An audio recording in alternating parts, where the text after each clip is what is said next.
안녕하세요, 박성동입니다. 짱이지 아니학 41번째 시간입니다. 오늘은 한자를 가지고 건강과 관련된 이야기를 풀어보는 시간 이어가도록 하겠습니다. 오늘 살펴볼 글자는 쌀미자인데요. 쌀과 관련된 한자를 살펴보면서 이것이 어떤 의미를 가지고 있는지 분석해 보도록 하겠습니다. 쌀미자는 이것 자체가 6획의 부수 글자입니다. 그러나 이것을 화자를 해서 분해해 보면 이렇게 해석할 수 있습니다. 위에 삐침이 2개 있는 게 8팔자를 뒤집어 놓은 거고요. 그 10십자 아래에 또 8팔자가 있습니다. 그래서 8팔자 2개에 10십자 하나, 그래서 88 이렇게 해석을 하기도 합니다. 농부가 벼를 키워서 쌀을 만들어내기까지는 88번의 수고가 들어간다는 뜻으로 해석하기도 하고요. 사람 나이 88살을 미수라고 하는데 이것은 바로 쌀미자가 88을 뜻하기 때문에 88살을 미수라고 합니다. 참고로 99살은 100백자에서 위에 획을 하나 뺀 흰 백자를 써서 백수라고 합니다. 쌀미자는 상형문자인데 아주 오래전 갑골문에 보면 이렇게 그림이 나와 있는데요. 어떻게 보이시나요? 저는 벽실을 말리기 위해서 막대기를 이용해서 이렇게 넓게 펴는 그림, 거기에 막대기에 쌀알이 이렇게 놓여져 있는 그림으로 보이는데 이것이 이렇게 단계적으로 변화해서 지금의 쌀미자가 되었다고 합니다. 그럼 쌀미자가 들어간 한자 중에서 음식 또는 건강에 관련된 한자를 몇 가지 살펴보겠습니다. 처음으로 살펴볼 글자는 아주 중요한 글자인데요. 기운기자입니다. 이것은 지붕을 이루고 있는 글자, 쌀미자를 뺀 글자 역시 기운기자라고 읽습니다. 기운기자는 공기의 흐름, 구름이 흘러가는 모양을 본떠서 만든 글자인데요. 여기에 쌀미자가 들어가면서 곡식을 원료로 해서 에너지의 생성과 흐름이 만들어진다. 그래서 사람이 밥을 먹어야 기운이 생기고 힘을 쓴다. 이렇게 해석할 수 있겠죠? 그래서 이 기운기자 아래에 쌀미자가 들어가서 역시 똑같은 뜻이지만 생명의 기운을 나타내는 글자가 된다고 하겠습니다. 사람의 생명의 에너지를 나타낼 때는 기운, 기세, 기염을 토하다 이런 식으로 쓰고요. 자연현상에서의 에너지 흐름을 나타낼 때는 공기, 냉기, 열기, 기상 이런 식으로 쓰이고 있습니다. 다음으로 살펴볼 글자는 무리류자인데요. 이것도 이제 분해해 보면 쌀미자에 개견자가 아래에 들어가 있고요. 머리헐자가 오른쪽에 붙어 있습니다. 그래서 쌀을 밥이라고 해석한다면 밥을 중심으로 개들이 머리를 맞대고 모여서 먹이를 먹는 모습이거든요. 달리 얘기하면 밥을 중심으로 무리가 형성된다. 식구는 밥을 같이 먹는 가족을 말하잖아요. 밥을 같이 먹어야 의미가 있는 것이고 어떤 국가나 지역사회도 그 경제를 중심으로 해서 뭉치는 겁니다. EU라는 것도 사실 국가연합인데 민족을 통합하거나 국가를 통합하는 것이 아니라 경제를 중심으로 해서 모인 연합체입니다. 그래서 먹고 사는 문제가 무리를 만들고 그만큼 중요하다 이렇게 해석할 수 있겠습니다. 다음으로 살펴볼 글자는 헤아릴요, 되지랄 요인데요. 쌀미자에다가 말두자가 들어가 있습니다. 말두자는 우리 한 말 두 말 할 때 그 말입니다. 쌀의 양을 헤아리기 위해서 되지를 해서 양을 측정하는 것, 이것이 헤아릴 요자, 되지랄 요자고요. 쓰임을 보면은 임대료, 요금, 금료 이런 식으로 가치를 측정하는 그런 단어에 쓰였고요. 저는 여기 주목하고 싶은데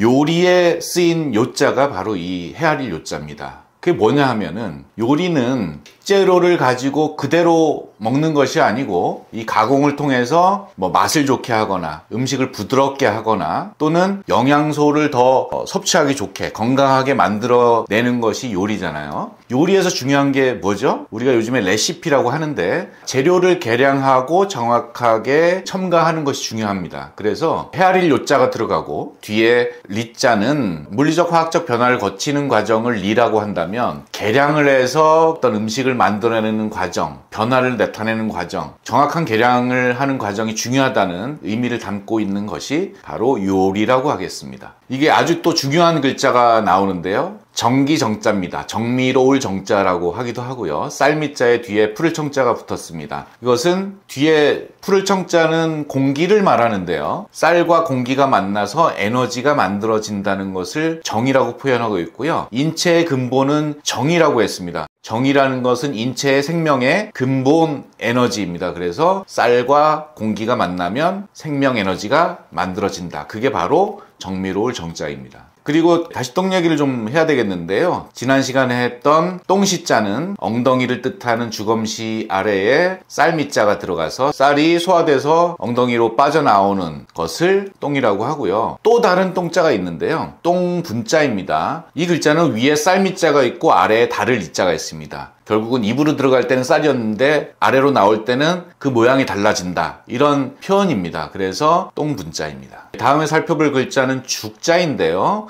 죽자의 본래 글자는 이렇게 생겼습니다. 아래에 있는 것은 손엽자인데요. 솥에 쌀을 넣고 끓이면 양옆에 활궁자가 있는 것은 이건 김이 올라가는 모양을 나타내거든요. 그래서 그 솥에 넣고 뭉근하게 계속 끓이면 죽이 된다. 이런 뜻을 가지고 있습니다. 쌀알립자는 쌀미자에다가 설립자를 붙여서 알갱이를 뜻하는 뜻이 됐고요. 가루분자는 쌀이 계속 분해돼서 나눠지다 보면 쌀가루가 되잖아요. 가루분자가 되었고요. 끈끈할 점자는 쌀미자 옆에 점칠 점자가 나와 있는데요. 요 뒤에 붙은 점자는 또 나누어 보면 점칠복자는 점칠 때 이렇게 그러니까 거북이 등에 어떤 금이 갈라짐을 보고 이제 점을 쳤다고 하는데 그런 갈라지는 것을 뜻하고 그 밑에 입구자가 있습니다. 입에 들어가서 계속 씹어서 나눠지다 보면 끈적끈적해지죠. 그래서 끈끈할 점자가 되었다고 해석할 수 있겠습니다.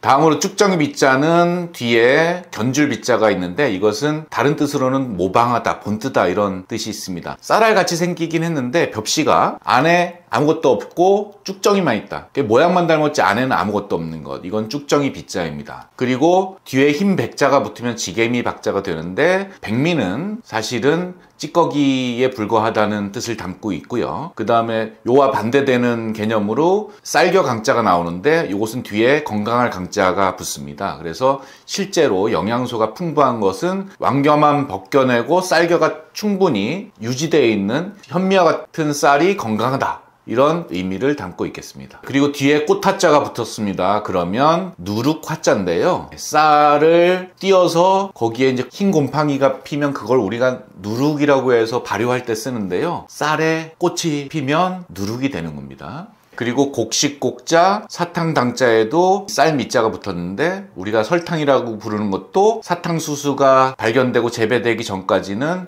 우리가 곡물에서 이런 당을 얻었기 때문에 만들어지지 않았나 생각을 해볼 수 있겠습니다. 쌀미자는 아니지만 벼화자도 쌀의 원형이잖아요. 벼화자를 가지고 만들어진 글자도 굉장히 많이 있는데 우선 한 가지만 살펴보면 조화로울 화자, 화합하다, 조화롭다 할 때 화자인데요. 벼화자 옆에 입구자가 들어있습니다. 저는 이것을 입에 풀칠하면 입으로 벼가 들어가면 조화롭다 이렇게 생각을 하고 먹고 사는 문제가 그만큼 중요하다라고 해석할 수도 있겠습니다. 어느 시대이든 간에 반란이나 혁명이 일어나는 그 첫 번째 출발은 배고픔이었습니다. 자, 오늘 쌀과 벼에 대한 여러 가지 한자를 알아보았는데요. 이렇게 한자는 요모조모 뜯어보면 정말 재미있는 부분이 많습니다. 결과적으로 쌀은 인간이 살아가는 데 있어서 먹고 사는 문제, 쌀이 충분히 확보되느냐 아니냐가 굉장히 중요하고 그 문제가 해결되었을 때 평화롭고 조화롭다. 그래서 결론은 우리가 다 함께 잘 먹고 잘 사는 길로 나아가자. 이렇게 마무리하겠습니다. 오늘도 시청해 주셔서 감사합니다.